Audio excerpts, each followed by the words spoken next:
नमस्ते। कार्यक्रम सीधा कुरा जनतासँग हेर्नुको निमित्त टेलिभिजन सेट अगाडि बसिरहनुभएका र इन्टरनेटको माध्यमबाट विश्वभर हामीलाई हेरेर बसिरहनुभएका सम्पूर्ण आदरणीय दर्शक महानुभावहरूलाई म रवि लामिछाने हार्दिक स्वागत तथा अभिवादन टक्राउँछु।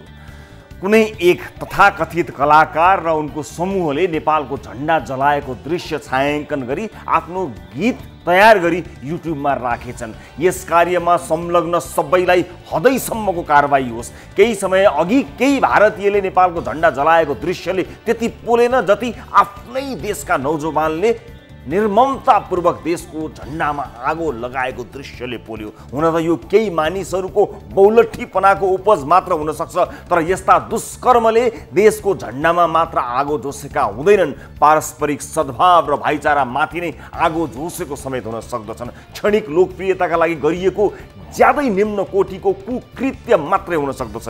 यी ओठ निचोर्दा दुध आउने तन्नेरीहरूको एउटा कुकर्मले डगमगाउने खालको कमजोर चाहिँ छैन हाम्रो सामुदायिक एकता, र कमजोर हुनु पनि हुँदैन। यो कुकर्मको विरोध र निन्दा गर्न मात्र आज म यस विषयमा बोलिरहेको छैन। हामीले संवेदनशील हुनुपर्ने धेरै ठाउँहरू छन् जसलाई यस्ता कुकृत्यहरूले नधमिल्याओस्। हाम्रो देशमा झगडाको आगो झोसेर देशमा युद्धको व्यापार गरौँला भनेर मुख मिठ्याएर बसेका कैयौँ देशी विदेशी शक्तिहरूलाई हामीले वर्षौँ अघि लोप खुवाइसकेका छौँ। जातीय सद्भाव भड्काउने, धर्म संस्कृति परम्परा रीतिरिवाजमा धावा बोल्ने, समुदायबीच घृणा फैलाउन सम्पूर्ण शक्ति लगाउने कैयौँ विदेशीहरू हार खाएर आफ्नै देशतिर फर्कि पनि सकेका छन्। त्यसैले हामीले धेरै पीर गर्नु पर्दैन। यसमा इतिहासको त्यो कालखण्डले कतिलाई न्याय गर्यो, कतिलाई अन्याय गर्यो, त्यसको हिसाब त गर्नुपर्छ।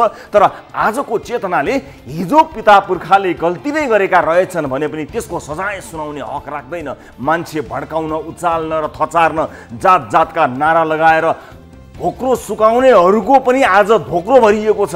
एकै पटक सबैको मन जित्न नसकेपछि जहाँ पुग्यो त्यहीँकालाई उचाल्नेहरू आज कसरी थचारिएका छन् मजाले देख्न सकिन्छ। संसारका कुनै पनि देशमा कुनै पनि मानिस गएर बसोबास गर्ने, पठन पाठन गर्ने, व्यापार व्यवसायदेखि समाजसेवा र राजनीति समेत गर्न सक्ने गरी ग्लोबलाइजेसन भइसकेको परिप्रेक्ष्यमा आफ्नै देशभित्र यो देशमा तेरोभन्दा मेरो हक बढी लाग्छ, तँभन्दा म पहिले जन्मेको जस्ता बचकना कुरा गरेर कहाँ पुगिन्छ। मानव इतिहासमा को कहाँबाट कहिले आयो भन्ने कुरा हिसाब गर्दा त हामी सबै बाँदर हुनुपर्छ। इतिहासमै जाँदा पनि हामी कति परसम्म जाने, जहाँसम्म पुग्दा आफूलाई फाइदा हुन्छ त्यहाँसम्म मात्र गएर त भएन नि। इतिहासबाट पाठ सिकेर हिजोका विभेदहरूप्रति क्षमा याचना गर्दै सुन्दर भविष्यको बाटो कोर्न अग्रसर हुन छाडेर एउटा जातिले अर्को जातिलाई गाली गलोज गर्ने काम कसैले कुनै हालतमा पनि गर्नु हुँदैन।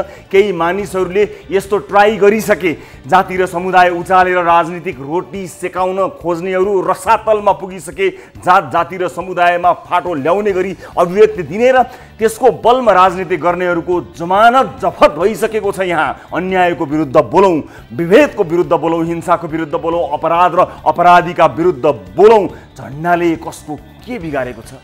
यो सुन्दर, अद्वितीय, शानदार र विश्वकै पृथक झण्डामुनि अट्न नसक्ने चाहिँ नेपाली होइन।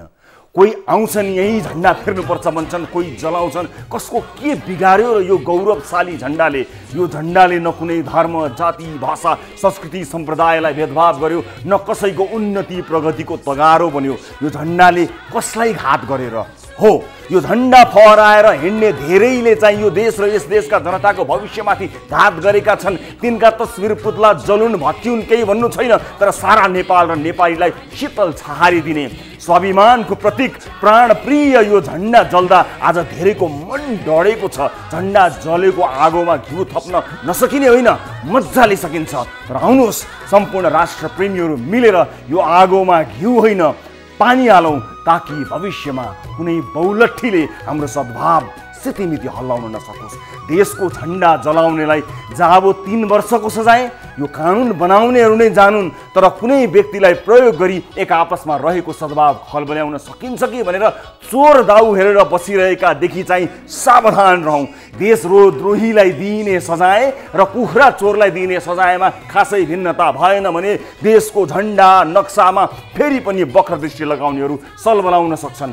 सगरमाथाको शिर बोकेर उभिएको यो देश र चन्द्र सूर्य अङ्कित यो देशको झन्डा सदैव फरफराइरहोस्, हाम्रो शान बनेर, हाम्रो स्वाभिमान बनेर। र यो सँगै राष्ट्रकवि माधव प्रसाद घिमिरेप्रति हार्दिक श्रद्धा सुमन गर्दै अर्पण गर्दै सुरु गरौँ जनताको चासो गुनासो र प्रश्न सहितको विशेष कार्यक्रम सीधा कुरा जनतासँग।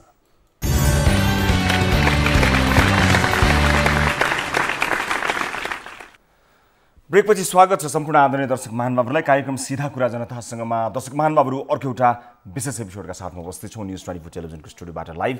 विविध विषयमा आज कुराकानी गर्न गइरहेका छौँ, केही अपडेट हामी दिन गइरहेका छौँ। पछिल्लो समय विशेष गरेर कोभिड-19 को महामारी अझ बढी फैलिएको देखिएको छ, त्यस कारणले सतर्कता अपनाउनका लागि र केही जानकारी दिनका लागि हामी तपाईँहरूलाई केही अपडेट अवश्य प्रदान गर्नेछौँ। यद्यपि दिनभरिका हाम्रा बुलेटिनहरूमा तपाईँले यसबारेको जानकारी लिइ नै रहनु भएको छ। आजको कार्यक्रममा अत्यन्तै दुईवटा घटनाहरू छन् जो अपराधसँग सम्बन्धित घटनाहरू छन्।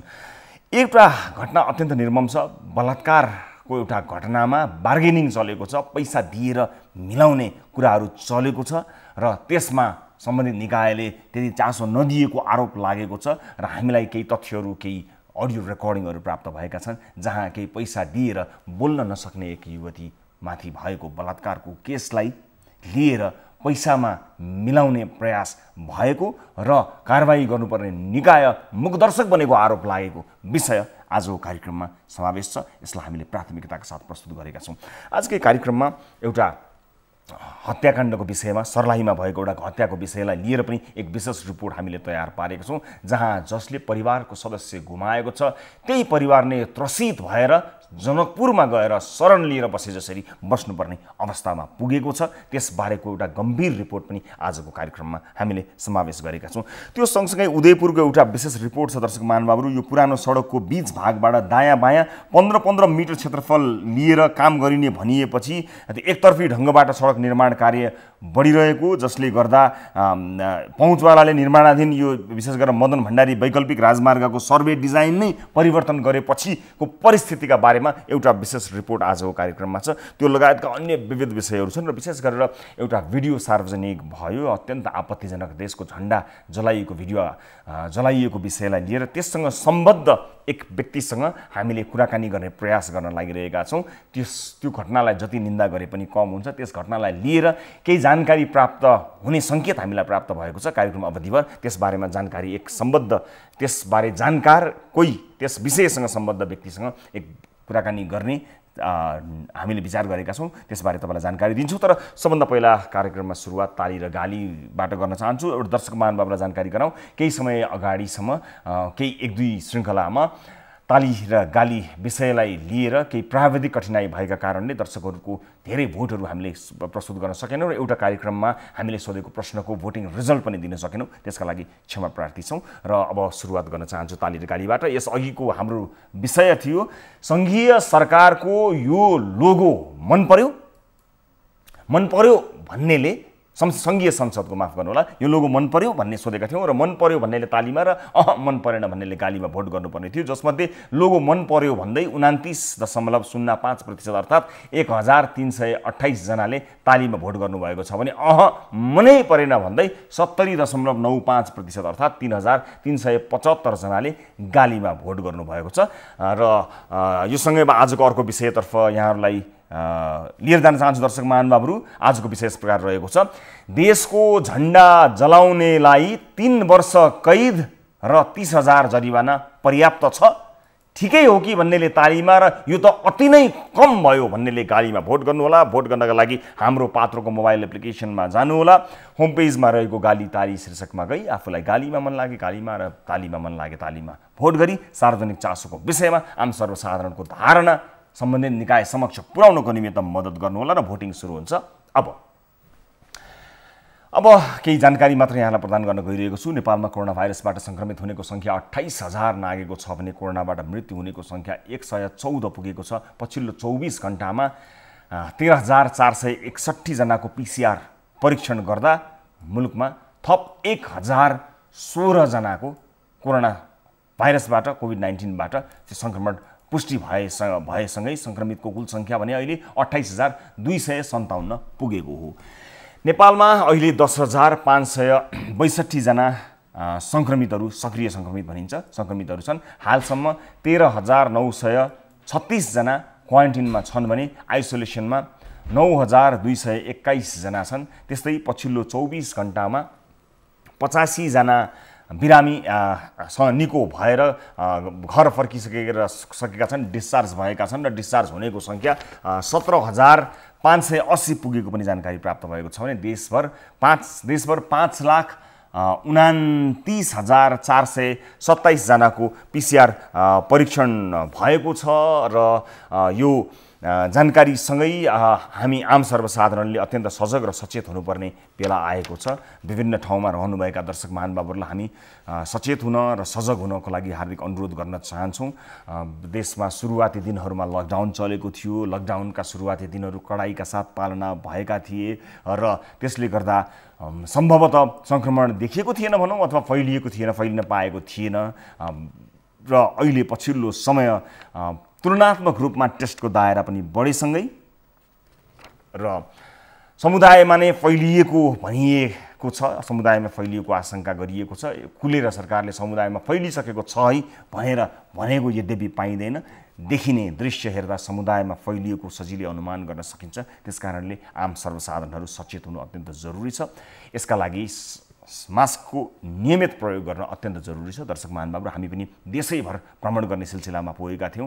हुन सके जति कोसिस गऱ्यौँ हामीले सुरक्षित रहन र सुरक्षित राख्न र हामीले मास्कको निरन्तर प्रयोग गरिरह्यौँ, सके जति धेरै प्रयोग गरिरह्यौँ। कुनै काहीँ कतै ठाउँमा त्यसलाई प्रयोग गर्नमा काहीँ कतै हेल्चेक्राइ भएको हुन सक्ला, तर हामी अत्यन्त सचेत रह्यौँ र जसले गर्दा हाम्रो टिममा यो सङ्क्रमण फैलिएन यति धेरै मानिसहरूलाई भेट्दाखेरि पनि यो आफैमा एउटा चुनौतीपूर्ण थियो र दर्शक महानुभावहरूलाई यो सुनाउनुको अर्थ यही हो कि मास्कको नियमित प्रयोग र सेनिटाइजरको नियमित प्रयोगले धेरै हदमा तपाईँ हामीलाई बचाउन सक्छ।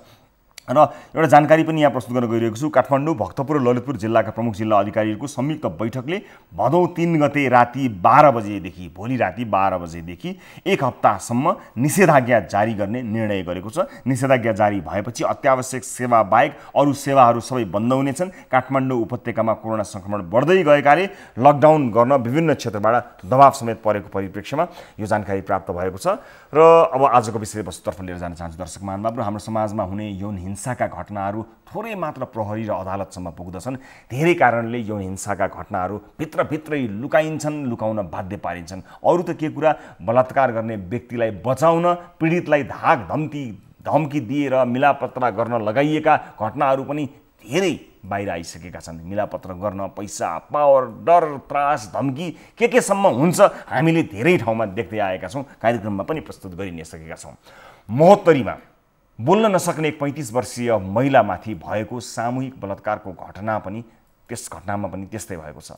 बलात्कार गर्ने व्यक्तिहरू गाउँमै खुलेआम हिँड्ने गरेको गाउँलेहरू बताउँछन्, तर प्रहरी भने दोषीलाई खोजिरहेको छौँ भन्ने बाहेक अरू कुरा बताइरहेको छैन। घटनालाई मिलाउन वडा अध्यक्षको मानिस भन्दै केही व्यक्तिहरू पीडित परिवारलाई मिल्न दबाब समेत दिइरहेका छन्, पैसाको प्रलोभन देखाइरहेका छन्। प्रहरी पनि कुरा नमिलेसम्म नसमाउने भन्ने मुडमा भएको देखिने कुरा बताइरहेका छन्। आरोप त्यस्तो लागेको छ। महोत्तरीबाट टिभी जर्नलिस्ट ललन मण्डलले पठाएको यो विशेष रिपोर्ट हेर्नुहोस्।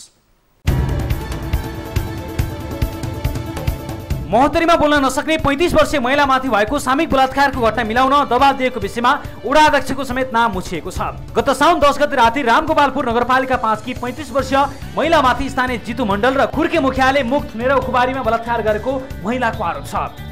बिना खत्म रही बोल ना अले तो कहलो कि बिना खत्म रही बोल पहिला वो सब दुखाई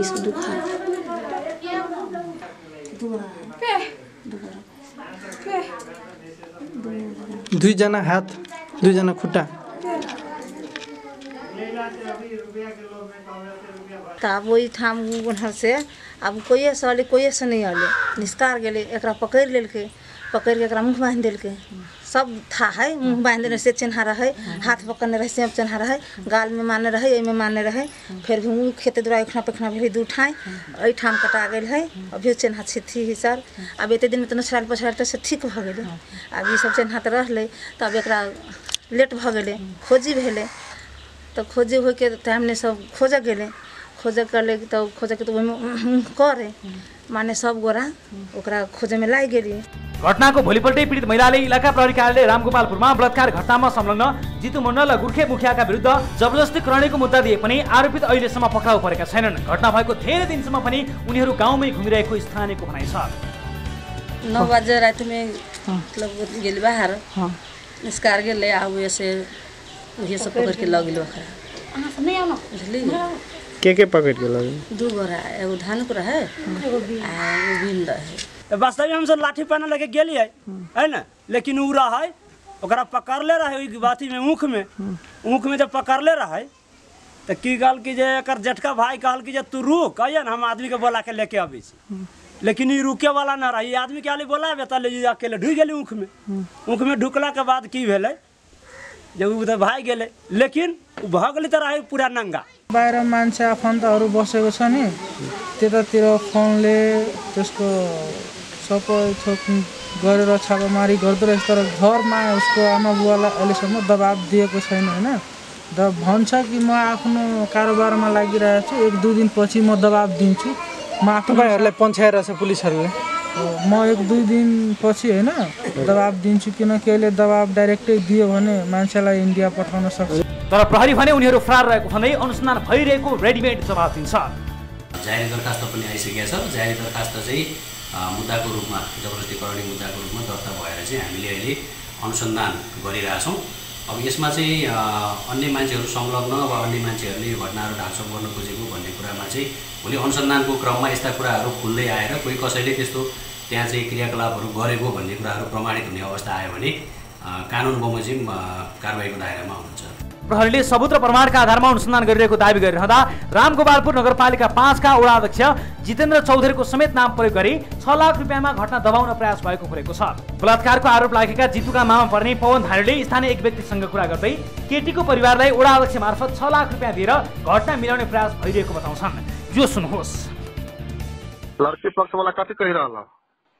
वो कहे जी बोल कि जन वो पैसा दे देते न ओकरा माने 6 लाख रुपया ओकरा फेंक देते तो जे कहबा से हम करबो से करेगा, जेना कहबा से करला जेना हो तो काम करे के चलते आवे तो जे करे के से करे। तो जितेंद्र के मार्फत से जाय छै, कहे जितेंद्र कहि दो तो से करबे। हां कहे। यति मात्र होइन, प्रहरीले खोजी भइरहेको दावी गर्ने व्यक्तिलाई आफूहरूले नै भारत लुकाएको बताउँछन्। यो पनि सुन्नुहोस्। अभी कोनो ग्यारेन्टी नहीं कि होते या न होते। अब लड़का सब कहाँ भाग गया? इंडिया बड़ी समस्या में तोरा पार दिल को हो ठेला थे पवन धारी। समस्या तो समस्या इस पर कथी कहो। ठीक है। यो विषयमा वडा अध्यक्ष जितेन्द्र चौधरीले समेत घटना मिलाउन अपराधी पक्षका मानिस आफू कहाँ आएको स्वीकार गर्छन्, तर आफूले नमानेको बताउँछन्। यो सुन्नुहोस्। उसको अपेक्षा यही थियो कि पीडित चाहिँ जितेन्द्रको धेरै क्लोज छ, मेरो इटाबाटामा मिलाइदिन्छ कि त्यस्तो मिलाइदिन्छ, त्यस्तो उसलाई अनुभव भएको होला। मसँग म वार्ड अध्यक्ष भएपछि म कहाँ त सबै आउँछ, चोर फटा दुनियादारी सबै आउँछ। मिलाउने नमिलाउने कुन केसमा कस्तो छ त्यो मलाई थाहा हुन्छ नि। यस्तो अपराधीलाई म बचाउँछु। घटना ढाकछोप गर्न भएको प्रयासका विषयमा पीडकको परिवार र वडा अध्यक्षले नै खुलासा गरिसक्दा पनि प्रहरी भने अनुसन्धान हुँदैछ भन्दै समय टार्न खोजिरहेको पीडित परिवारको गुनासो छ। यो काम पुलिसको हो।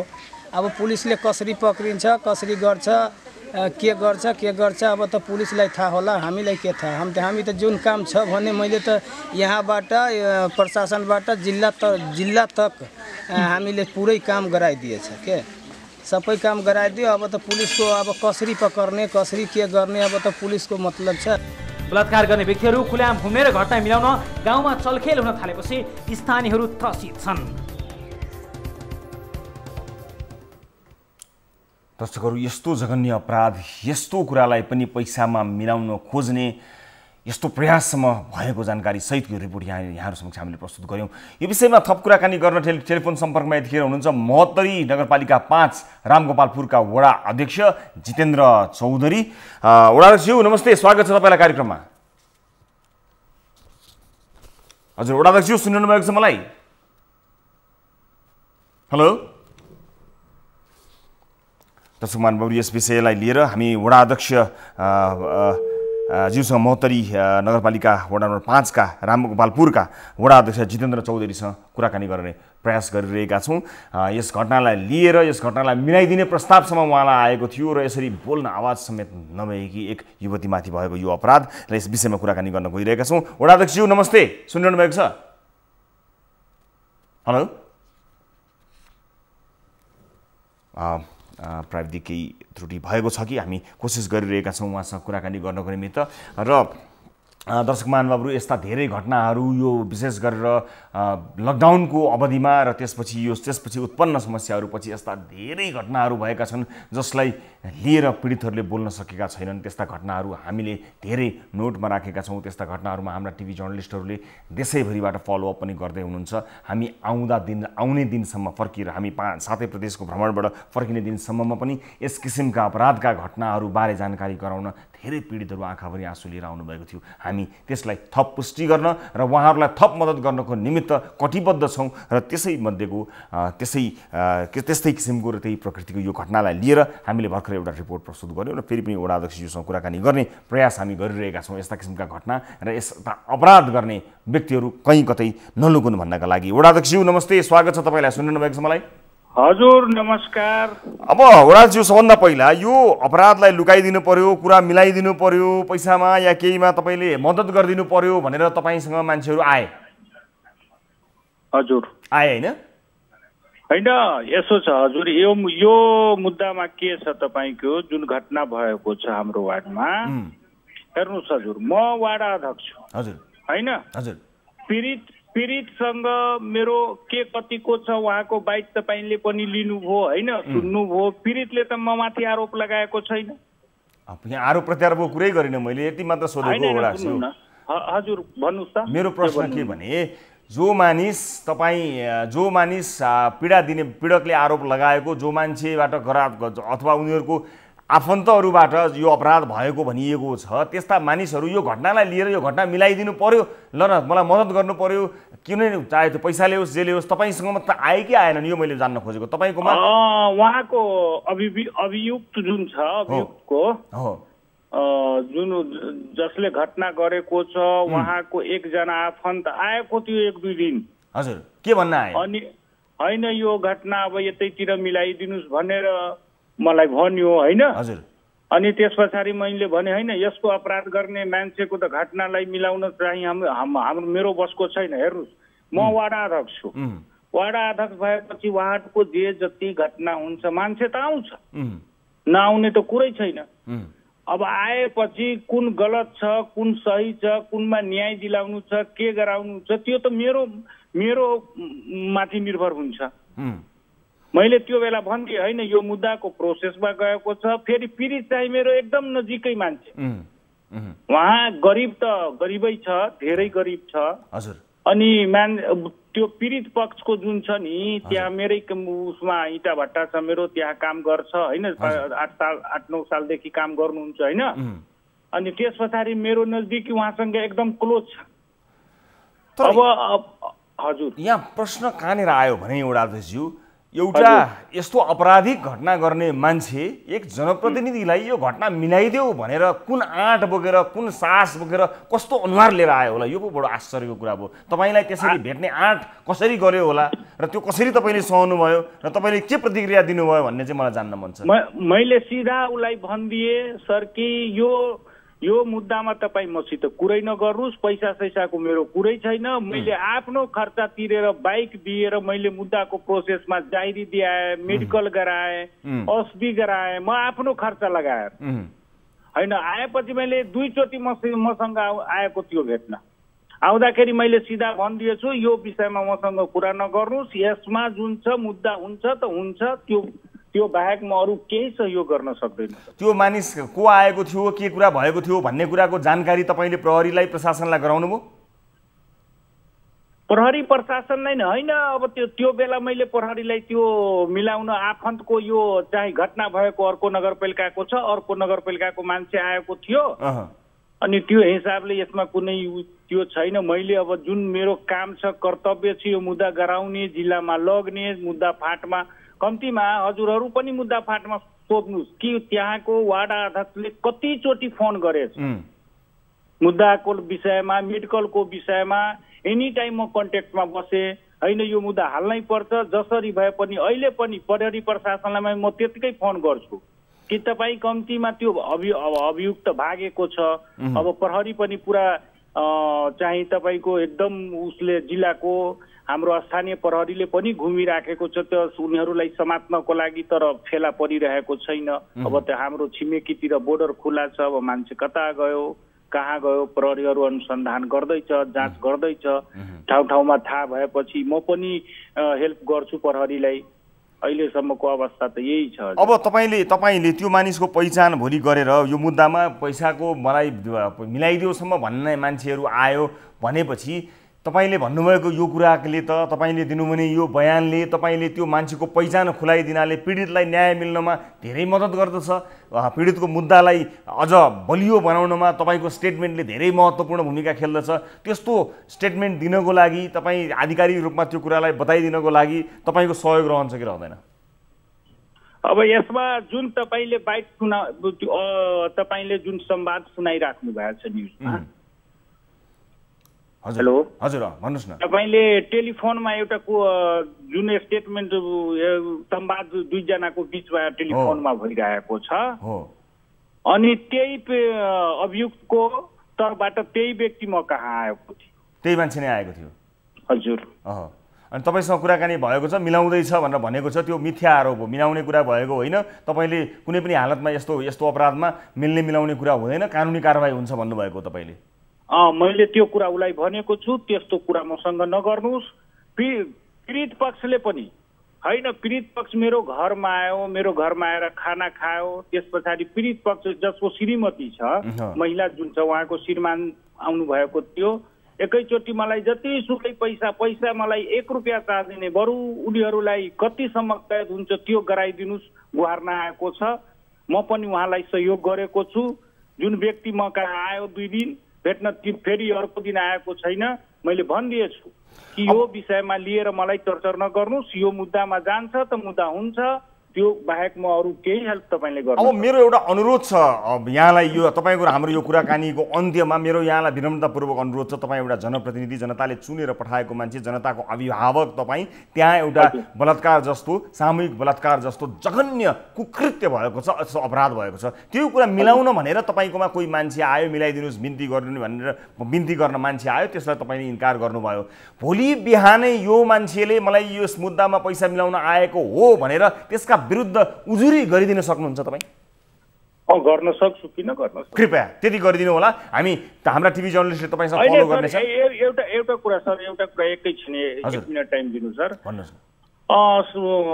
म मेरो भनाइ के छ कि अब मान्नुस् न मैले अधि मेलमिलाप गरेको भए यो मुद्दा मिल्थ्यो मैले नमानेको कारण त कसरी मिल्थ्यो सर कसरी मिलाउन सक्छ तपाईको विरुद्ध हैन सुन्नु न सर उहाँले जसरी रिक्वेस्ट गर्यो त्यो हिसाबले अब कसैले कुनै मान्छेलाई टेलिफोनमा संवाद गरिरहेछ मेरो त भोइस छैन नि नो प्रब्लम मैले तपाईलाई यसमा दोषी पनि मानेको होइन हामीले दोषी करार गरेको पनि होइन उसले चाहिँ तपाईको नाम लियो तपाईसँग कुरा भएको रहेछ भनियो तपाईले यसमा इन्कार गर्नुभयो भन्ने कुरा क्लियर हुन सक्छ राजनीति हिसाबले गाउँमा केही छैन कसैले कसैको नाम लिन सक्छ त्यो कुनै ठुलो कुरा होइन त्यसले तपाई दोषी भएको भन्ने कुरालाई कहीँ कतैबाट पनि छुँदा पनि छुँदैन त्यसको कुनै अर्थ छैन खास गरिएको र तपाईसँग म सही सत्य कुरामा उभिया छु म यो अब एउटा मद्दत एउटा फेभर तपाईले गरिदिनु होला पीडितका तर्फबाट जसको आवाज छैन हेर्नुस् त उहाँ बोल्न सक्नुहुन्न कतिसम्म ठुलो अपराध होला कस्तो बितेको होला उहाँमाथि इशारा गर्नुपर्ने हुनुहुन्छ उहाँ बोल्न सक्नुहुन्न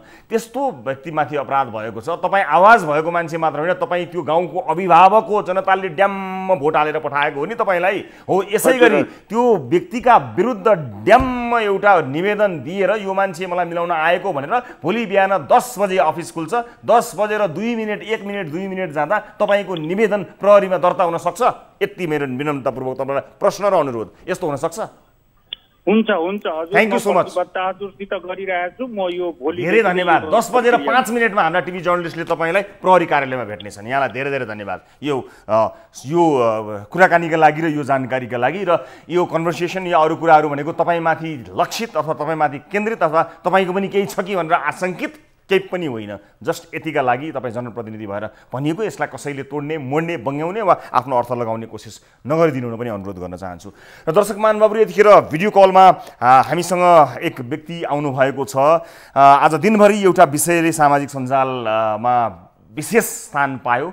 एउटा म्युजिक भिडियो एउटा ऱ्याप सङ को बाहिरियो अस्तिका दिनमा र जसको चर्चा सर्वाधिक रूपमा आज भयो र त्यस भिडियोमा नेपालको झन्डा जलाउने काम भएको छ। त्यसमा भएका शब्दहरू प्रति त्यहाँ भएका अन्य अभिव्यक्तिहरूप्रतिलाई त्यस विषय त त्यसमा आफ्नो ठाउँमा विभिन्न मानिसका विभिन्न टिका टिप्पणीहरू आफ्नो ठाउँमा छन्, तर सर्वत्र आलोचना भएको र एउटा घृणित कार्यको रूपमा त्यसलाई बुझ्न सकिने कार्य सर्वत्र हर नेपालीको मन दुख्ने गरी भएको एउटा कार्य भनेको नेपालको झन्डालाई जलाउने काम भएको छ।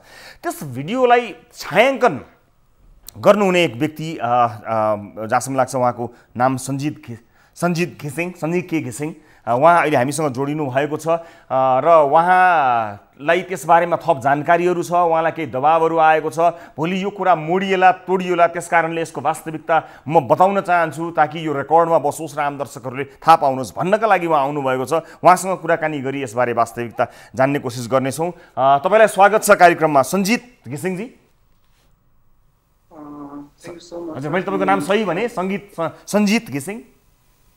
हजुर, सञ्जित कुमार घिसिङ पुरा नेम। हजुर सञ्जितजी, तर यसको छायाङ्कन गर्ने मानिस यसलाई जसले चाहिँ नि खिचेको हो यो भिडियो, उहाँलाई चाहिँ प्रहरीले पक्राउ गरेको छ भनेर भनिएको छ। छायाङ्कन गर्ने व्यक्ति तपाईँ भन्नुहुन्छ, तपाईँ यसको अलिकति वास्तविकता बताउनुहोस् न। हजुर सर, यस्तो हो सर, छायाङ्कन चाहिँ मैले गरेको हो। अनि अहिले मिडियामा चाहिँ यथावत कुराहरू आएको हिसाबले चाहिँ मैले यही सही ठाने कि मैले सर्वे प्रोग्रामबाट चाहिँ यो कुरा खुवाइदिउँ। त्यो स्वयं मै छु त्यो खिच्ने व्यक्ति चाहिँ। यसमा गर्वको विषय भन्दा नि दुःखको विषय पनि छ। एउटा आफूले नै एउटा के मैले भुल गरेँ भन्ने एउटा मनमा नि लागिरहेछ। त्यो त तपाईँलाई अहिले लाग्यो नि, त्यो त अहिले लाग्यो नि। हामीले पो अहिले हेऱ्यौँ त त्यो भिडियोमा झन्डा जलाएको आगो लगाएको दृश्य तपाईँले त्यतिखेरै खिच्नुभयो नि सर। अहिले दुःख लाग्यो भनेर अहिले सबले गाली गरेर दुःख लाग्यो नभन्नुहोस् न। तपाईँ त्यति सरले भन्नुभएको तर्कप्रति मेरो केही पनि दुखेको छैन सर। बिहान उस जम स्टोरीमा जाउँ त्यो बेलाको सुटिङमा म काम गरेर खाने मान्छे, क्यामेरा पक्ड्नु त अब क्यामेरा त हाम्रो गरी खाने भाडो नै भइहाल्यो as a cameraman, as a cinematographer. तपाईँको फोन आइसकेपछि हामी केही नसोधिकन म्युजिक भिडियोको तपाईँ आउनु स्टोरी हेटौँडामा भन्ने कुरा भयो सर, होइन? त्यसपछि हामी गयौँ, मेरो टोली 3-4 जना, राम्रै प्रोजेक्ट हो, के कुरा छैन त्यहाँ। फेरि तपाईँको टिममा को हुनुहुन्छ भन्ने कुरा भयो, अन्जान नम्बरबाट फोन आए अनि फिक्स नै भइसकेपछि तपाईँको एउटा कुरा भनिहाल्छु है म, एउटा कुरा तपाईँलाई रोक्छु, तपाईँ भन्नु होला। यो कुराकानीको दौरानमा तपाईँले आफूलाई स्पष्ट पार्ने कुरा तपाईँले पक्कै स्पष्ट पार्नु होला, तर यस कुराकानीले तपाईँले गर्नुभएको त्यो कामप्रति आम दर्शक महानुभावहरूले त्यसलाई तपाईँको जवाफबाट सन्तुष्टि प्राप्त नगरेर तपाईँले भन्नुभएका कुराहरूलाई बाट चित्त नबुझाएर तपाईँलाई गर्नुहुने गालीप्रति अथवा तपाईँले दिनुभएको सन्तुष्ट भएर तपाईँप्रति देखाउनुभएको सहानुभूति जे हुन्छ सबै तपाईँको जिम्मा र तपाईँको भागमा। कृपया अगाडि बढ्नुहोस्।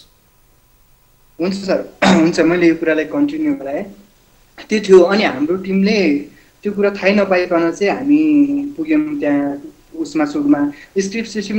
म एउटा क्यामेराम्यान, क्यामेराको छ मसँग, अब प्रोडक्सनबाट उठाएर ल्याएको। अनि उता पुगिसकेपछि तपाईँको उहाँहरूको अलग प्रकारको स्क्रिप्ट थियो, गाना अलग प्रकारको थियो। सो मेरो टिममा पनि मेरो एकदमै आत्मीय मित्र, मेरो टिमकै साथी छेत्रीहरू हुनुहुन्थ्यो। अनि हामी त्यहाँ सिन खिच्दै जाँदाखेरि हामी गाना भन्दा नि सिनतिर लाग्यौँ सर। सुरुमा सिनतिर खिच्दै जाँदाखेरि उहाँहरूको सिन अजिब लाग्दो भयो क्या। हामी बिचमा रोक्यौँ पनि, त्यहाँ गौतम बुद्धको फोटो पनि छ, उहाँहरू जलाउने भनेर बस्नु भएको छ। अनि हामीले सुटिङ रोक्यौँ पनि, त्यहाँ हाम्रो डिस्कस पनि पर्यो, हामी यो काम गर्दैनौँ तपाईँले यस्तो भनेर। अब हामी त पहिल्यैदेखि त मिडियामा त केही न केही पार्टमा काम गरिरहेको थियौँ, एज एडिटर भयो, एज अ क्यामेरा पर्सन गरिरहेको छौँ। हामीलाई थाहा छ यो कुराको पछिको के रिजन हुन्छ, हामी गर्न सक्दैनौँ सर भन्ने। अनि उहाँले होइन यो तपाईँहरूले केही असर पर्दैन, हामी पुरै जिम्मा लिन्छौँ, तपाईँले चिन्तै नलिनु त्यो बारेमा भनेर फकाइ फुलाइ गर्नुभयो। हामीले रातारात बोलाउनु भयो अनि रातै पठाउनु चाहिँ यो चैतको 9 गतिको कुरा हो सर, चैतको 9 गतिको कुरा। अनि 10 गति सुट गऱ्यौँ, 10 गति लकडाउन थियो। लकडाउनमा पनि तपाईँको हामी नखाइ टिम फर्क्यौँ उहाँको घरमा सरमा नबसिकन। राति थियो, कुन ठाउँ थाहा छैन, हेटौडाबाट भित्र छिरेको थियौँ। अनि त्यहाँ गएर त हाम्रो तपाईँको त्यस्तो भइसक्यो थियो। मैले पनि के सोचेँ भन्दाखेरि अब त्यत्रो आगो छ, हामी काठमाडौँबाट अब उहाँको डाइरेक्सन उहाँले सबै जिम्मा लिन्छु भनिसक्नु भएको छ, पछि हामीले लफडा हुँदैन भने त काम गरेको हो।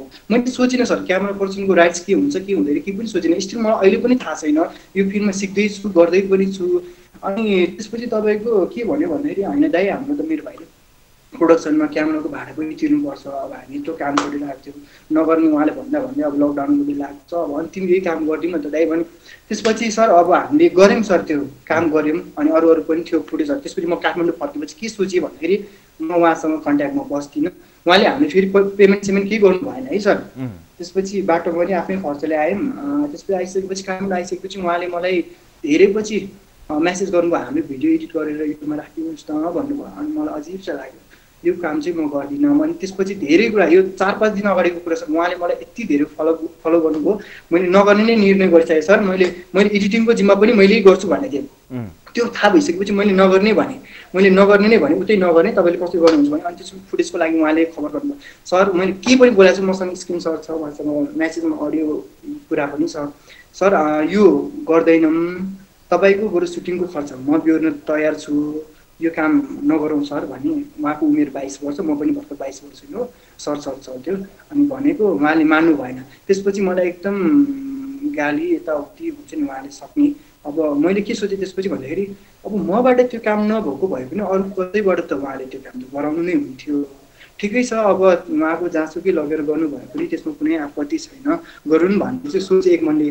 फेरि अर्को मनले साथीभाइ भन्छ होइन सञ्जित दाइ नगरौँ, मलाई मेरो साथीहरूले सञ्जित नगरौँ भन्ने कुरा भयो। त्यसपछि हामीले नगर्ने भनिसकेपछि सर उहाँबाट पैसा सोचेपछि त्यस्तो केही पनि भएको थिएन। अनि चुपचाप बसेको।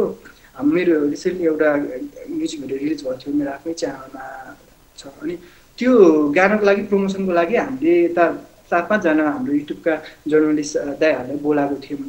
अनि हामीलाई पनि ठ्याक्कै उहाँले जर्नलिस्ट पारामै झुक्काएर पत्रकार हो भनेर भेट्न आउनु भएछ क्या। मैले के भनेको थिएँ, तपाईँ 3 बजीपछि आउनुहोस्, अनि तपाईँको म फुटेज दिएर पाउँछु, हाम्रो त सामानको पैसा पनि दिनुपर्ने छ, दिनुहोस्, हाम्रो नाम केही पनि कतै नआओस् भन्ने कुरा सोचेको थिएँ। अब मैले ऊ बेलै फिल गरिसकेको कुरा, यो एकदमै गलत गरेँ, मैले एकदमै गलत गरेँ भनेर। अनि अहिले योसम्म आइपुग्दा त यो त सीमा नै रहेन देशप्रतिको त्यो कुरा। अब हामी पढ्दै आएको देशको मोह बुझेको छ, झन्डाको त्यो सबैको अर्थहरू बुझेको छौँ। अनि अब जननी जन्म विश्वेश्वर तपाईँको राशि भनेर हजुर आफै पनि पुरानो गरिराख्नुहुन्छ, हामी बच्चैदेखि। तपाईँले एडिटिङ पनि तपाईँले गर्नुभयो त्यसपछि?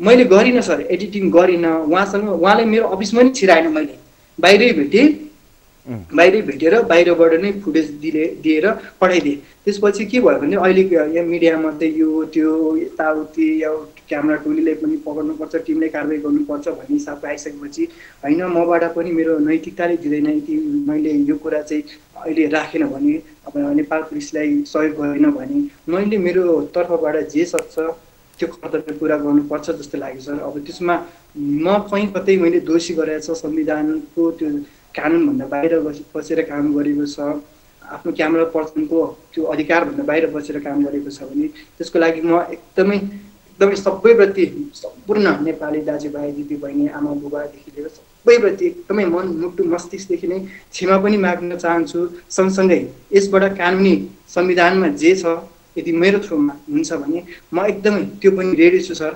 र यो कुरामा मैले सक्ने बस यसकै कुरा लागेको। अब आज मिडियामा के आयो भने क्यामेराम्यान समात्यो, यो समात्यो, त्यो समात्यो, सबै भगवास छ युट्युबको अनलाइन मिडियाको। अब त्यही छ, यथार्थ यही हो। अब मैले भन्दा नमिठो लाग्नु सक्ला। अनि त्यो भइसकेपछि सर मैले अब बोल्नुपर्छ यो कुरामा। भोलि म सायद मैले टेकुमा जाने पनि सोचेको थियो, अझ त्योभन्दा बेटर मैले रवि सरकोमा चाहिँ केही कुरा राखौँ, त्यसपछि चाहिँ म। अब मलाई दुईवटा कुरा बताउनुहोस्। एउटा कुरा तपाईँलाई यो काम मैले गरेँ भनेर ग्लानी भएको हुनु पर्यो एउटा, अर्को कुरा मेरो यसमा दोष छैन, मैले स्पष्टीकरण दिन पाएँ हुन्थ्यो, म यसमा दोषी छैन भन्ने कुरा एउटा होला, दुईवटा होला, के चाहिँ हो त तपाईँको वास्तवमा? तपाईँ अहिले कुन स्टेट अफ माइन्डमा हुनुहुन्छ? खोजेको सर यसमा चाहिँ अब अहिले यो कुराहरू आइरहेछ, यसमा अब उहाँ चाहिँ हामीसँग कन्ट्याक्टमा हुनुहुन्न भन्न खोजेको। मैले चाहेको यो कुरा चाहिँ हामी टेक्निसियन टिमले प्लिज नजोडिदिनुहोस्। मेरो भाइ बहिनीहरू हुन्छ सँगै है, कामको लागि गएको थियौँ।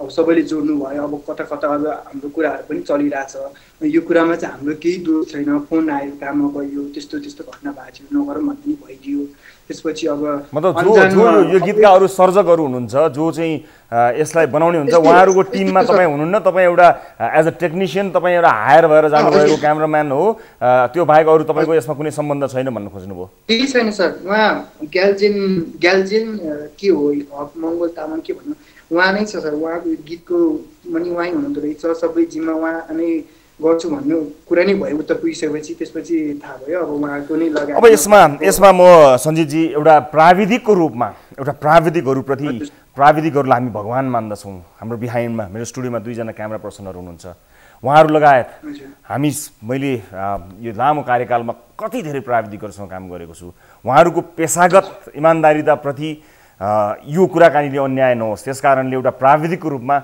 सबैप्रति सम्मान छ तर त्यस बाहेक पनि केही चिजहरू आँखाले हेर्छन् दृश्य खिच्नुभन्दा अगाडि कतिपय चिजहरू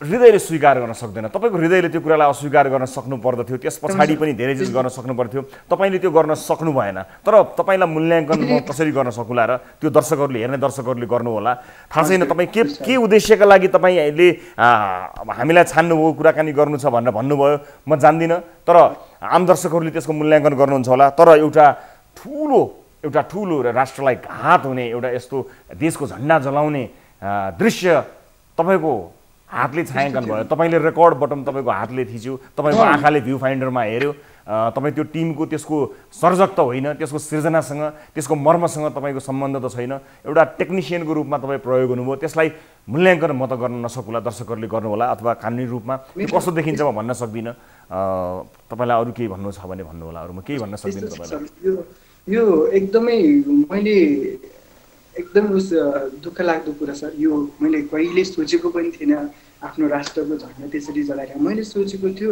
उहाँहरूको स्क्रिप्टमा सायद घुमाएर भन्नुभयो कि स्क्रिप्ट त्यो अनुसारको छ देशद्रोही भनेपछि बाहिरको मान्छेले चाहिँ हाम्रो देशको झण्डा जलाइरहेछ त्यो तरिकाले प्रेजेन्ट गर्दै हुन्छ कि त्यसरी नै सोचेँ त्यसपछि जब त्यो दृश्य हुँदै थियो यो मेरो पहिलो सुट हो सर जहाँ चाहिँ मैले 100मा 10% मात्रै आफूले खिचेको अनि मैले के भने बहिनी तिमी बस्नु क्यामेरामा प्लिज तिमी नभनाएको चाहिँ मलाई चिज गर्न मन लाग्छ डिस्कस गरेको थियो अनि उहाँहरू आफ्नै फिल्ममा गर्दै जानुभयो बहिनीले पनि खिच्दै भयो विषय है दुःखको कुरा अनि त्यसपछि गौतम बुद्धको फोटो यताउति के थियो म आफै पनि स्वयं बुद्धिस्ट छु होइन अनि एकदम मान्छु पनि अनि त्यो दृश्य देख्दा त झन् सहन लायकको पनि थिएन सर अब अवस्था कस्तो भइदियो हेर्नु न सर उहाँहरूले त्यो गर्नुपर्छ यो त्यो भनेपछि ट्र्यापमै परेको जस्तै भइदियो क्या हाम्रो टिम अब हामी सबै अन्डर 22 को अब तपाईँ के गर्नुहुन्छ अब प्रहरीलाई अरू आफूसँग भएको जानकारी त्यो समूह खोजिरहेको छ जानकारी दिनुहुन्छ अथवा के गर्नुहुन्छ तपाईँ एकदम सर त्यसकै लागि हो सर खासमा मेन आउनुको रिजन पनि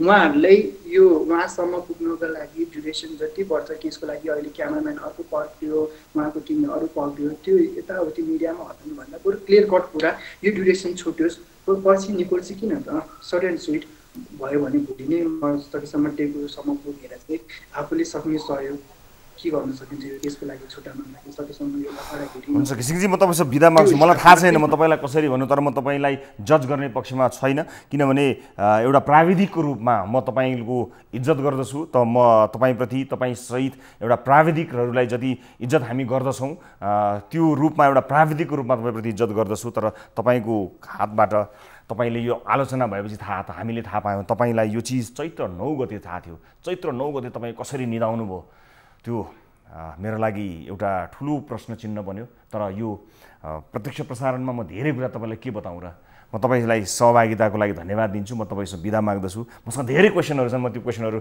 सोध्न चाहन्न अहिले म यसलाई बिट मार्न चाहन्छु दुईवटा धर्मसङ्कटको अवस्थामा म छु उहाँले आफूलाई एउटा प्राविधिक बताउनु भएको छ म एउटा क्यामेरामा काम गर्ने एउटा प्राविधिक हुँ मेरो काम कसैले काम दिन्छ यो खिच भनेर खिच्छ भने त्यसलाई खिच्ने काम मात्रै हो हुन त मेरो आँखाले त्यो दृश्य देख्यो मलाई नमिठो लाग्यो त्यसपछि मैले केही कुराकानी गरेँ तर मैले स्टोरी अर्कै होला भन्ने बुझेँ भनेर उहाँले बताउनु भयो हेर्नुहुने दर्शक महानुभावहरूलाई यसलाई मूल्याङ्कन गर्न छोड्न गइरहेको छु म र जे भएको छ अत्यन्त दुःखद अत्यन्त घृणित कार्य भएको छ सर्वत्र यसको निन्दा भएको छ र कानुनी रूपमा यो दण्डित छ नै छ राष्ट्रप्रेमीहरूको मन पनि यसले जलाएको छ र एकजना क्यामेरा पर्सन समातिएको समाचार विभिन्न ठाउँमा आएको कुरा चाहिँ गलत हो भन्ने कुरा उहाँसँगको यो कुराकानीले पुष्टि भएको छ। उहाँले आवश्यक कानुनलाई मद्दत गर्ने कुरा प्रत्यक्ष कुराकानी मार्फत गर्नुभएको छ र यदि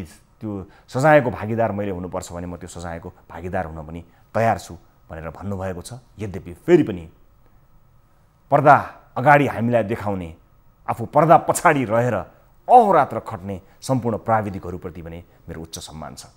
एउटा ब्रेकपछि अन्य विषयसहित यहाँहरू समक्ष प्रस्तुत हुन्छौँ। न्युज 24 टेलिभिजनमा तपाईँ हेर्नु भएको छ कार्यक्रम सिधा कुरा जनतासँग।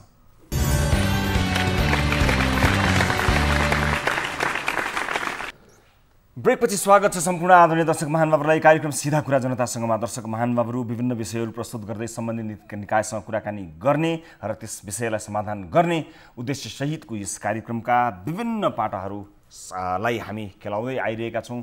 समाजमा भएका विभिन्न विषयहरू कार्यक्रममा समावेश हुन्छन् र त्यसै सन्दर्भलाई लिएर पछिल्लो समय आपराधिक घटनाहरू र गतिविधिहरू अलिक धेरै हाम्रा कार्यक्रममा हाम्रो जानकारीमा आउन थालेसँगै हामीले अर्को एउटा आपराधिक एउटा हत्या जस्तो एउटा जघन्य अपराधको विषयलाई कार्यक्रममा प्रस्तुत गर्न गइरहेका छौँ। सर्लाही हरिपुर नगरपालिका 2 कि कौशला देवीको गत फागुन 29 गते भारतको बिहारको मलाई भन्ने ठाउँमा सब फेला पर्यो। परिवारका सदस्य कौशला देवीको अपहरण गरी भारत लगेर हत्या गरेको आरोप लगाइरहेका थिए र त्यसरी आरोप लगाइरहेका पनि छन्।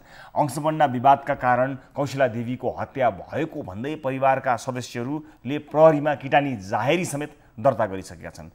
तर पनि 5 महिना बित्यो, प्रहरीले कसैलाई पनि पक्राउ नगरेपछि प्रहरीको नियतमै शङ्का गरिरहेका पीडितहरूले हामीलाई जानकारी गराएका छन्। प्रहरीले दोषी पक्राउ गर्ने त पुरै जाओस्, मृतक परिवारलाई सुरक्षाको प्रत्याभूति समेत दिन नसकेको उनीहरूको आरोप छ। मृतककी छोरीहरू डरत्रासका कारण गाउँ जान पाएका छैनन्। यो सबैभन्दा महत्त्वपूर्ण विषय हो।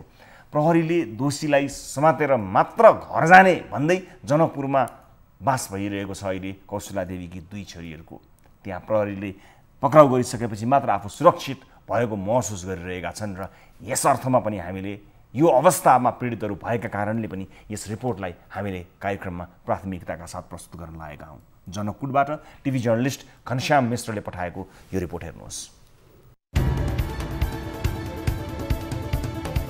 सर्लाहीका सविता कुमार यादव र आशा कुमार यादवले प्रहरीको लापरवाहीका कारण आफ्नी आमाको अपहरणपछि हत्या भएको 5 महिनासम्म पनि दोषीलाई कारबाही नभएको गुनासो गरेका छन्। सर्लाहीको हरिपुरवा नगरपालिका 2 की कौशला देवीको गत फागुन 29 गते भारतको बिहार स्थित मलाही भन्ने स्थानमा शव फेला परेको थियो। घरमा सानी आमासँग लामो समयदेखि अंशबन्ड विवाद रहेको र पछिल्लो समय आमा घरबाटै बेपत्ता भएको उनीहरूको आरोप छ। अंशबन्ड विवादकै कारण आमाको योजनाबद्ध हत्या भएको उनीहरूको आरोप छ। पहिलादेखि नै हाम्रो अंश मुद्दा चलिरहेछ। त्यो मुद्दा लास्टमा आएर फैसला भइसकेछ अरे। 1 हप्ता बाँकी थियो डोर आउने, अनि 1 हप्ता अगाडि नै मेरो आमालाई मारेर फालिदिनु भयो। तर 3 दिनपछि हामीलाई थाहा भयो तिम्रो आमालाई मारेर फालिदिएछ। उसले भनेकै छैन। कान्छामा मनपुराणी देवी सहित केही व्यक्तिहरूका विरुद्ध उनीहरूले प्रहरीमा जाहेर दिए पनि प्रहरीले अनुसन्धान नगरेको गुनासो गर्छन्। अब मान्छे समात्दैन भन्छु भने भन्छ के यसको 20 वर्ष टाइम हुन्छ। हाम्रो काम हो, जे जति छ म आफै गरिहाल्छु। आज गर्छु, भोलि गर्छु, म गरिहाल्छु। मेरो काम छ, म समात्छु नि। आमाको हत्यापछि समेत प्रहरीले अनुसन्धानलाई चासो नदिँदा गाउँमा बस्न सक्ने अवस्था नरहेकाले विस्थापित भएर जनकपुरमा बसिरहेको उनीहरू बताउँछन्। यिनीहरूलाई फेरि मारिदिन्छु र अहिले यहाँ बसे भने मेरो कान्छी आमा र मेरो अङ्कलहरूले। लकडाउनका कारण अदालतमा चलिरहेको मुद्दा समेत पसिसरेको छ। यता जिल्ला प्रहरी कार्यालय सर्लाहीले भने दोषी पक्राउ गर्न जति समय पनि लाग्न सक्ने भन्दै अनुसन्धान भइरहेको तयारी जवाब दिन्छ। घटना भएको 5 महिनासम्म पनि प्रहरीले अनुसन्धानकै लागि मात्रै पनि कसैलाई नियन्त्रणमा लिएको छैन। दर्शक महानुभावहरू, घटनाको 5 महिनासम्म अनुसन्धानका लागि कसैलाई कारबाही नगरिएको, नबोलाइएको बारे पीडितहरूले जानकारी गराएको कुरा आफ्नो ठाउँमा छँदैछ। धेरै घटनाहरू छन् जसलाई वर्षौँ लगाएको पनि छ प्रहरीले, तर जसको घरमा यो विपद आइलाग्यो, जसको परिवारको सदस्यको हत्या भयो, ती मानिसहरू अझै असुरक्षित भएर बासै छोडेर बस्नुपर्ने जुन अवस्था हो त्यो चाहिँ अत्यन्तै दयालाग्दो अवस्था हो र प्रहरी प्रशासनप्रति प्रश्न गर्नुपर्ने अवस्था हो।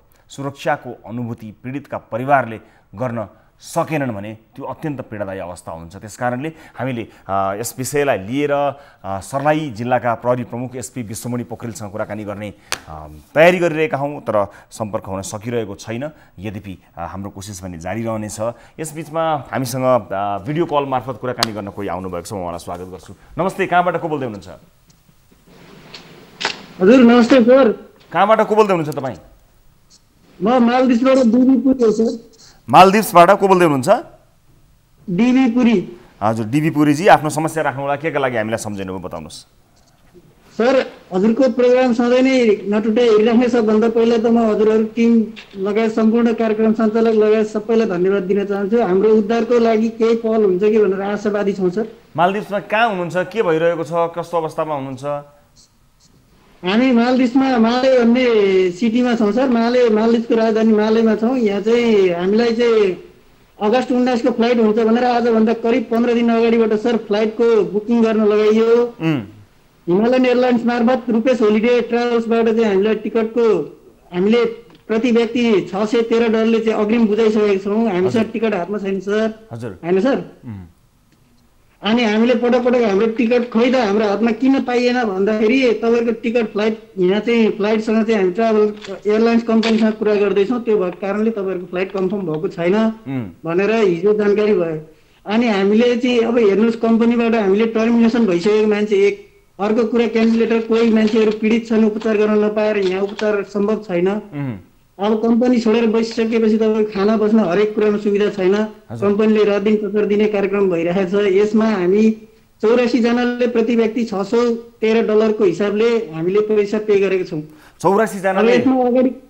हजुर हजुर सर। अनि त्यसपछि अब जस्तो अगस्त 19 भनेको फ्लाइट के सर्यो भन्यो कि अथवा रिकन्फर्म गर्नुपर्ने भयो कि किन अवस्थामा भयो त अहिले? अब यो अहिले आएर यस्तो भयो सर, यो भन्दा अगाडि चाहिँ फ्लाइट एकदम पछि टिकट छुट्ला यस्तो यस्तो भन्ने कुरा भएर हामीलाई चाहिँ एकदम हत्याउने काम भयो। हामी चाहिँ त्यो कुनै प्राइभेट एजेन्सीले गर्यो कि अथवा गभर्नमेन्टको त्यसमा सहभागिता छ, एम्बेसीको त्यसमा सहभागिता छ कि कसले बेच्यो तपाईँलाई टिकट अथवा कसले कुन माध्यमबाट तपाईँले टिकट लिनुभयो? Rupesh holiday travels sir. Rupesh holiday travels. Rupesh holiday travels कहाँको हो यो रुपेश होलिडे ट्राभल्स? काठमाडौँ छ सर यसको एड्रेस सबै। हामीले ब्याङ्क अफ मालदिप्सबाट चाहिँ हामीले रुपेश होलिडे ट्राभल्सको नाममा हामीले पैसा पे गरिसकेको छौँ अलरेडी। अनि टिकट तपाईँले इस्यु गर्नुभयो कि त्यसको अनलाइन कन्फर्मेसन आयो? सबैलाई आयो? टिकट प्राप्त भयो तपाईँहरूलाई? ई टिकटिङ अथवा ई टिकट? अहिलेसम्म पेमेन्ट लिस्टको नाम सेड्युल आएको छ सर। अरू कुनै केही टिकट हाम्रो हातमा आएको छैन। हिजो अस्ति नै हामीलाई टिकट दिने भनेर चाहिँ जानकारी गराउनु भएको थियो।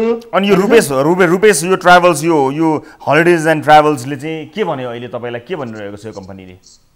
रुपेश होलिडे ट्राभल्सले फ्लाइट गभर्नमेन्टबाट बन्द भयो चार्टर फ्लाइट, हामी कुनै उपाय छैन, हामीले कुनै प्रेस गर्दाखेरि हाम्रो सुनवाई भएन भन्ने कुरा भयो। अब हेर्नुहोस् यहाँ त अलपत्र परेका छन् सबै मान्छेहरू बिचरा। यहाँको महँगी जति बाहिरबाट हेर्दा मालदिप्स सुन्दर छ, भित्र त्यति नै समस्या छ मालदिप्स। किनभने त्यो तपाईँ हामी हजुरहरूलाई पनि थाहा होला यो कुरा। अब एउटा कुरा मलाई बताउनुहोस्, यो एयरलाइन्समा टिकट काट्नुपर्छ अथवा यो अथोराइज हो, यसले साँच्चै नै ल्याउँछ भन्ने कुराको यसको अथेन्टिसिटी कसले प्रमाणित गर्यो? तपाईँले के आधारमा गर्नुभएको? उनीहरूले क्लेम गरेका थिए अथवा वेबसाइटमा राखेका थिए? के छ यसको अथेन्टिसिटी के हो? यो यसबारेमा अलिकति बताउनुहोस् न। यो बिचमा म माथि कन्ट्रोल रुममा रहेका साथीहरूलाई एकैछिन पक्नु होला। यो स्पेस हलिडे ट्राभल्सका कोही अधिकारीहरू भेटिन्छन् कि सम्बन्ध उहाँहरूलाई खोज्नको लागि पनि मैले जानकारी गराएँ, अनुरोध गरेँ साथीहरूलाई।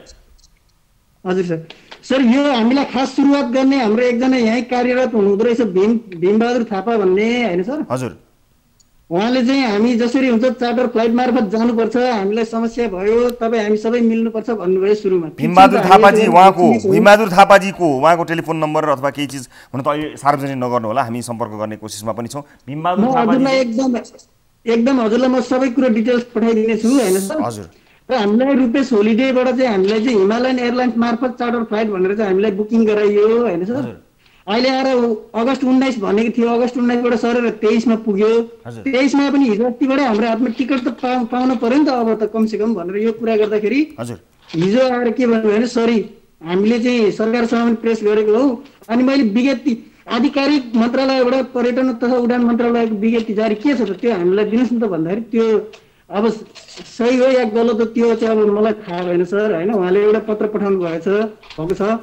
यो त्यो मार्फत पनि रुपेश तपाईले रुपेश भन्नुभयो हैन हामी यहाँ खोजी गरिरहेको छ रुपेश हलिडेज एन्ड ट्राभल्स हजुर सर हजुर रुपेश व्यक्तिको नाम रुपेश भने जस्तो RUPESH Rupesh RUPESH Rupesh holiday travel sir private limited भनेको छ तपाईले यसको साइट्सहरु हेर्नुभयो यसको वेबसाइट्सहरु देखि लिएर सबै हेर्नुभयो छैन सर हामी त अब हेर्नुस् सर हामी एक त अब यस्तो पीडित मान्छे जसरी भयो नेपाल जानु छ भन्ने हिसाबले यो भन्दा अगाडि आएको चार्टर फ्लाइट 480 थियो प्लेन भाडा यसमा हामी फलो अप गरौँला हामीले भेट्न सकेका छैनौं जानकारी लिने कोसिस गरिरहेका छौं एयरलाइन्स त अहिले यसमा के छ एयरलाइन्सको सहभागिता थाहा छैन तर ट्राभल एजेन्सीहरु धेरैले तपाई मार्फत भन्छु यस किसिमको धन्दा चलाएका छन् धन्दा द वर्ड धन्दा नै म प्रयोग गर्छु यहाँनेर धन्दा चलाएका छन् त्यो धन्दाको शिकार तपाईहरु नहुनुहोस् यो मेरो चाहना छ कामना छ र यो पर्टिकुलर तपाईले भन्नुभएको यो जुन ट्राभल एजेन्सी छ त्यसका बारेमा बुझेर मात्र बताउँला तर धेरै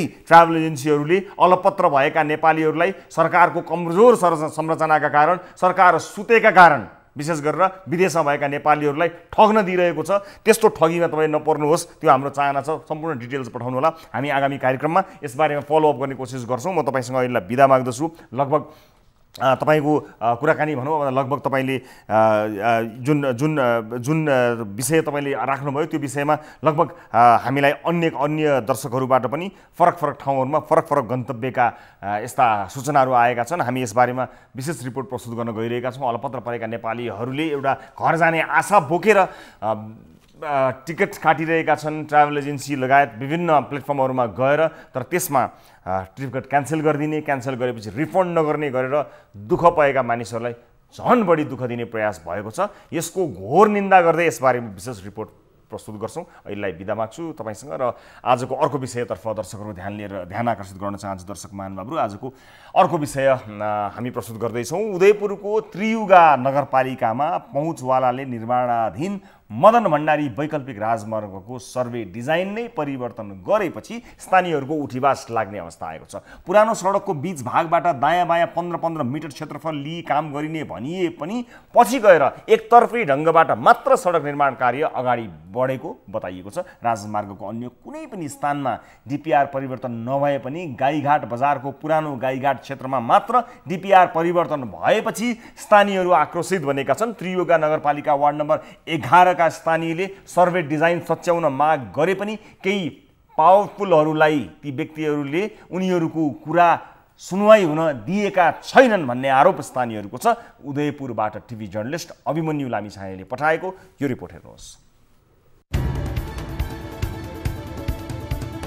निर्माणाधीन मदन भण्डारी वैकल्पिक राजमार्ग अन्तर्गत उदयपुरको त्रियुगा नगरपालिका 11 मा स्थानीयले सर्वे डिजाइन सच्याउन माग गरेका छन् त्रियुगा नगरपालिकाको वडा नम्बर 11 को पुरानो गाईघाट चोकमा सडक सर्वेका क्रममा केही व्यक्तिहरूले पहुँचका भरमा सर्वे परिवर्तन गरेको कारण आफूहरूको उठीवास हुने भन्दै सर्वे परिवर्तन गर्न स्थानीयले माग गरेका हुन् पुरानो साबिक सडकको बीच भागबाट दायाँ बायाँ 15 मिटर क्षेत्रफलले काम गर्नुपर्ने भए पनि एकतर्फी ढंगबाट मात्र सडक निर्माण कार्य अगाडि बढाइएकोमा उनीहरूको आपत्ति छ बाटो चाहिँ तपाईको पुरानो साबिकको बाटोबाट आधी हुनुपर्छ भन्ने हाम्रो माग अरू केही पनि हैन बाटो दिन्न भनेको पनि छैनौँ हामीले बाटो रोक्छौँ भनेको पनि छैन तर बाटोको सेन्टरबाट पुरानो साबिकको बाटो 28 सालमा रहेको चाहिँ एउटा बाटो छ त्यो बाटोको सेन्टरबाट जति लिनुपर्छ हामी दिन तयारी तर एकलौटी हाम्रो पट्टिबाटमा दिँदा त हाम्रो त उठीवास भयो 6-7 मिटर हाम्रो एकलौटी गएको छ अझै पनि बारम्बार अझै 4-5 मिटर सार्नुपर्छ यो बाटो भएन बाङ्गो भयो भनेर चाहिँ परपारी माथिल्लोपट्टिको व्यक्तिको पराप हो वा सडकले वा स्थानीय निकाय के कारणले हो यो चाहिँ हामीलाई थाहा भएन सडक कहिले आउनु सडकको मान्छेले बनाउन माने भन्नुहुन्छ कहिले स्थानीय निकायले आउनुहुन्छ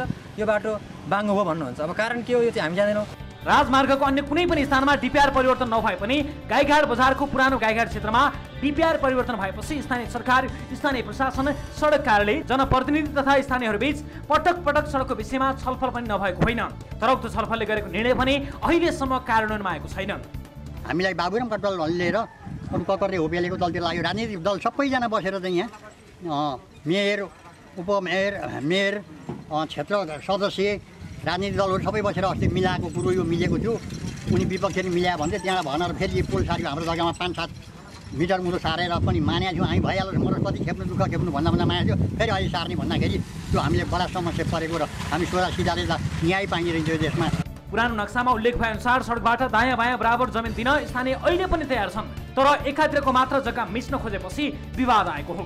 साबिकको सडक घुमाउँदा निकै विवाद भएपछि जिल्ला प्रशासन कार्यालयका प्रमुख, सडक आयोजना प्रमुख, स्थानीय सरकार, जिल्लाबाट प्रतिनिधित्व गर्ने सांसद र स्थानीयहरूबीच गरिएको छलफलमा पनि सडक घुमाउनु र सडकको दक्षिणी भेगलाई बढी मिचेर नापी गर्नु गलत ठहर्याउँदै सच्याउन लगाउने निर्णय भएको थियो। उक्त वडाका वडाध्यक्ष पनि पुरानो डिपिआर नै सही भएको बताउँछन्। हाम्रो भनाइ त सक्दाखेरि चाहिँ पुरानो डिपिआर ठिक छ, किनभने सरकारी मापदण्ड सरकारी बाटो त्यतिखेर चलचल्तीको बाटोलाई पुरानो डिपिआर अनुसार गएको छ।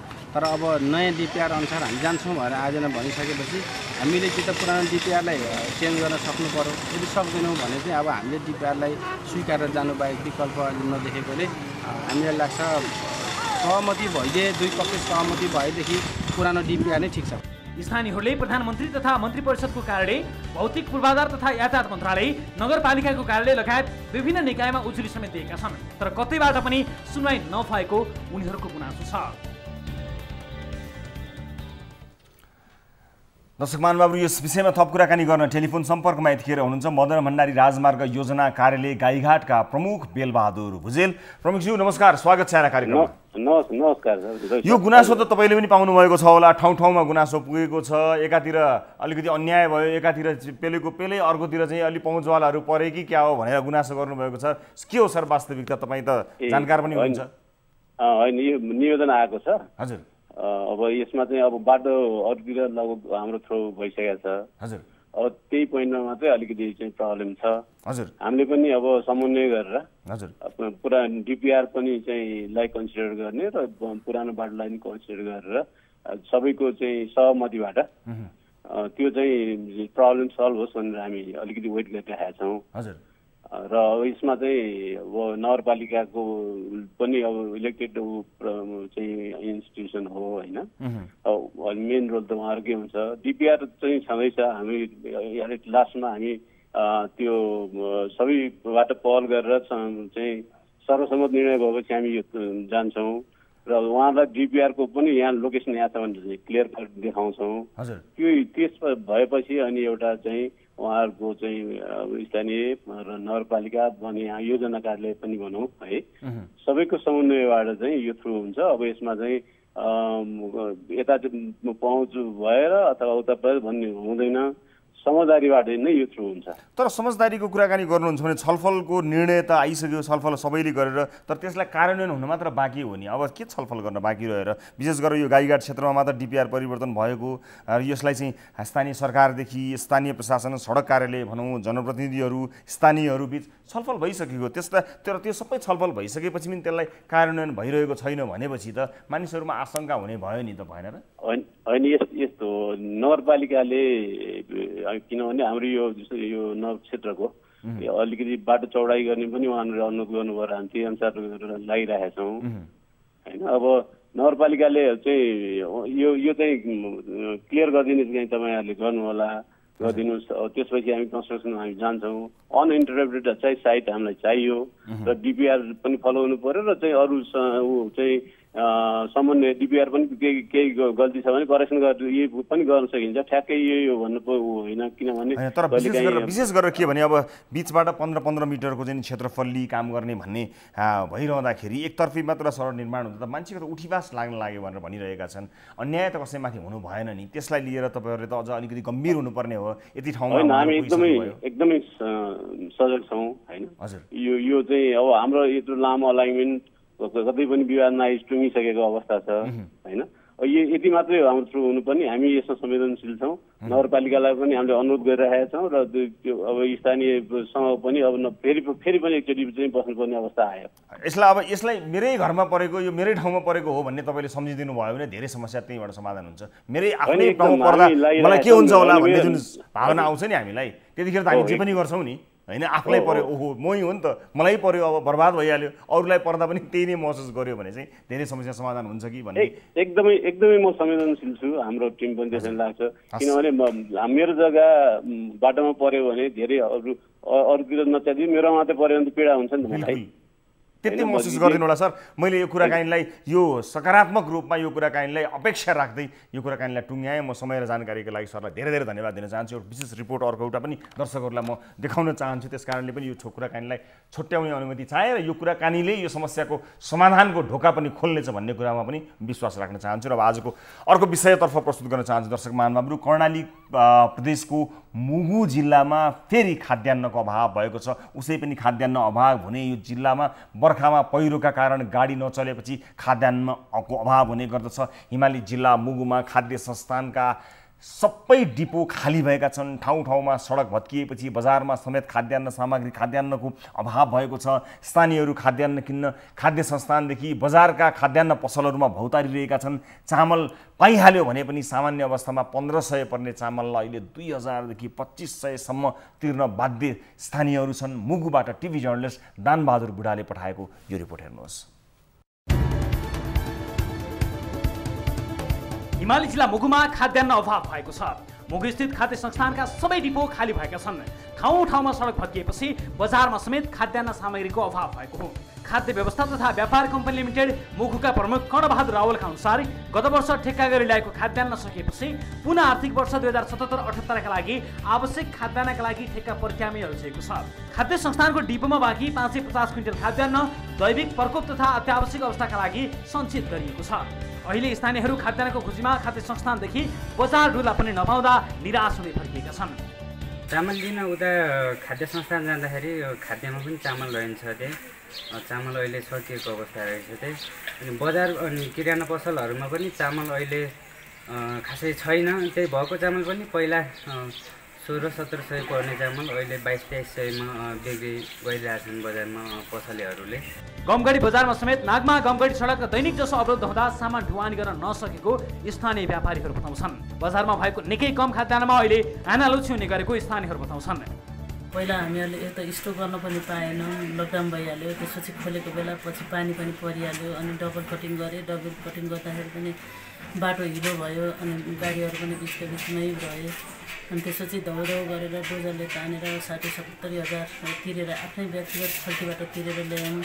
त्यो ल्याउँदा पनि अब सामानहरू स्टोक गर्न सकिएन। सब अहिले त केही पनि छैन सामानहरू। सामान्य अवस्थामा 1500 रुपियाँ पर्ने चामललाई अहिले 2000 देखि 2500 रुपियाँसम्म पर्ने गरेको स्थानीयहरूको गुनासो छ। चामल पाइँदैन। चामल अब खाद्यमा पनि पहिला जति भए पनि दिन्छ भने आजभोलि एक प्याक पनि दिँदैन। गाडी नचलेर हो कि के हो, पछिको लागि चाहिन्छ भने हो के हो कि अहिले 200 पनि आउनु दिँदैन बिहान। त्यसपछि बजार पनि 1500-1600ले पाउँछ भने अहिले 8100। मुगुमा खाद्यान्न अभाव हुने समस्या नौलो होइन। हरेक वर्ष खाद्यान्न अभाव हुन्छ भन्ने जानकारी हुँदाहुँदै पनि खाद्य संस्थानले अभाव भएपछि मात्रै खरिद प्रक्रिया सुरु गर्ने गरेको छ। बर्खाको समयमा बारम्बार सडक अवरुद्ध हुँदा झनै समस्या थपिने गरेको छ। दर्शकहरू, सुगम ठाउँमा बस्छौँ हामी, काठमाडौँमा बस्छौँ। अझ कतिपय हाम्रो स्टुडियो काठमाडौँमा छ। धेरै मानिसहरू सहरी क्षेत्रमा बसिरहनु भएको छ, कति विदेशमा बसेर पनि कार्यक्रम हेरिरहनु भएको छ होला। मुगुमा खाद्यान्न अभाव भएको यो विषय कसको प्राथमिकतामा पर्छ पर्दैन थाहा छैन, तर खाद्यान्नको अभाव भनेको सानो कुरा होइन। वर्षै नै यस्तो अभावहरू भोग्न परिरहेको छ। विशेष गरेर बर्खामा बाटोको बिजोग हुने हुँदा, सवारी नचल्ने हुँदा त्यहाँका मानिसहरूले सधैँ यो पीडा भोग्नु परिरहेको छ। यसको दीर्घकालीन समाधानका लागि प्रयास होस्, हामीले सामूहिक रूपमा आवाज उठाउँ भन्नका लागि पनि यो रिपोर्टलाई हामीले आजको कार्यक्रममा प्रस्तुत गरेका छौँ। यसबारे सम्बन्धित निकायको प्रतिक्रिया हामी हाम्रा अन्य बुलेटिन मार्फत या आगामी कार्यक्रम मार्फत अथवा हाम्रा टिभी जर्नलिस्टले लिनुहुनेछ। हामी यसलाई निरन्तर निगरानीमा राखी फलोअप पक्कै पनि गर्नेछौँ। यो सँगसँगै आजका लागि कार्यक्रमको निर्धारित समय यहाँ समाप्त भइसकेको छ। दर्शक महानुभावहरू, थप न्युजका लागि हाम्रो वेबसाइट www.news24nepal.com मा जानुहोला। साथै हामीलाई फेसबुक, ट्विटर र युट्युबमा पनि फलो गर्न सक्नुहुनेछ। हाम्रो पात्रको मोबाइल एप्लिकेसनमा गई हाम्रो भोटिङ पोलमा सहभागी भई गाली र तालीमा भोट गर्न पनि सक्नुहुनेछ। र कार्यक्रम सिधा कुरा जनतासँगको आजको श्रृङ्खलाबाट सम्पूर्ण युनिटका साथमा 10 औँला जोडेर नमस्ते रवि लामिछानेको।